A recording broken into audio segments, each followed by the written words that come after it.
Circumstances अभी इस प्रकार के हैं कि हमें कुछ ऐसी मिसाइलों के, ऐसे हथियारों की आवश्यकता है जिनको कि हमें बहुत निकट भविष्य में जिनका प्रयोग करने की आवश्यकता पड़ सकती है।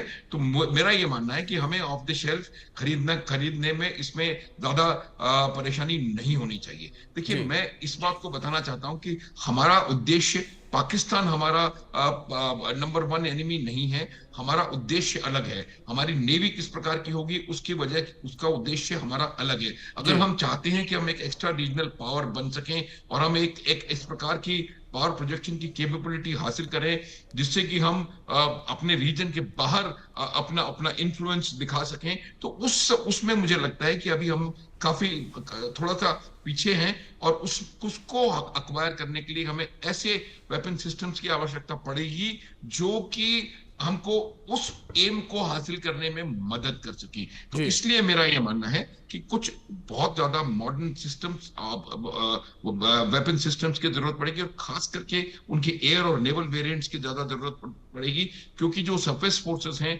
उनके पास काफी किस्म के हथियार का एक लंबी लिस्ट जी। डॉक्टर झा ने आपको बता दी है। उसके अलावा हमें लगता है कि हमें हमें कुछ मॉडर्नाइजेशन करने की आवश्यकता है। देखिए, जी। मेरा फिर ये मानना है अभिषेक, आपको बता रहा हूं कि हमको अगर इससे बाहर निकलना है, पाकिस्तान सेंट्रिक उससे बाहर निकल करके और आगे जाकर के चीन को देखना है, और या चीन के भी बियॉन्ड जी। हमें देखने की अगर इच्छा है, तो हमें अपना डिफेंस एक्सपेंडिचर इंक्रीज करना पड़ेगा। ये जी। मेरा मानना है। जी। आज की परिस्थिति में हम लोग इस अवस्था में नहीं है कि हम बहुत पूरी पूरी शक्ति के साथ अपना पावर प्रोजेक्शन भारत के एरिया के बाहर कर सकें। भारत का आइडिया है कि भारत एक एक्स्ट्रा रीजनल पावर बने। अगर 2047 तक हम उस चीज को अख्तियार करना चाहते हैं, हासिल करना चाहते हैं, तो मुझे लगता है कि मिलिट्री कैपेबिलिटी उसका एक बहुत बड़ा हिस्सा होती है। और जो आपके एबिलिटीज हैं उनको बढ़ाने की ज्यादा जरूरत है, आपको मॉडर्नाइज करने की ज्यादा जरूरत है, आपको इस प्रकार की कैपेबिलिटी लेने की। तीसरा, एयरक्राफ्ट कैरियर, मुझे लगता है कहीं ना कहीं हमें एक और एयरक्राफ्ट कैरियर को बनाने, उसको उसको ला करके अपने नेवी में इंडक्ट करने की आवश्यकता है। हर चीज जो होता है, देखिए अभिषेक, जो भी मॉडर्नाइजेशन प्रोग्राम्स होते हैं या जो भी हमारे को एक्विजिशन ऑफ वेपन सिस्टम्स होता है, वो निर्भर करता है कि आपकी स्ट्रेटेजी क्या है, आप चाहते क्या हैं। और जब आप ये क्लियर हो जाते हैं कि हम ये चाहते हैं, तो उससे डिराइव होता है कि किस प्रकार का वेपन इक्विपमेंट एनवायरनमेंट आपको अपनी आर्म फोर्सेस में चाहिए।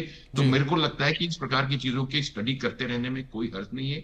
मॉडर्नाइजेशन में हमें इमीडिएट रिक्वायरमेंट लगता नहीं है कि है, लेकिन अगर महसूस इंडियन एयरफोर्स जी। करती है, हम लोग, मुझे 6 साल हो गए हैं फौज से बाहर निकले हुए, तो हमारा अपना नजरिया है। लेकिन जी। मेरा ये मानना है कि अगर इंडियन एयरफोर्स आज ये महसूस करती है कि हमें इस बिल्कुल। प्रकार की स्टेल्थ मिसाइल्स की आवश्यकता है, तो उसका बिल्कुल, हमको बिल्कुल माथुर अध्ययन साहब, करना जिस चाहिए। तरीके से तमाम ये सौदे देखने को मिल रहे हैं, ज़ाहिर तौर पर जो भारत की सेना है, भारत की सीमाएँ हैं, वो और भी ज़्यादा सुरक्षित, मजबूत होती नज़र आ रही हैं। फिलहाल आप दोनों मेहमानों का बहुत शुक्रिया जुड़ने के लिए और अपना कीमती वक्त इंडिया न्यूज़ को देने के लिए। खबरों में आगे बढ़ेंगे।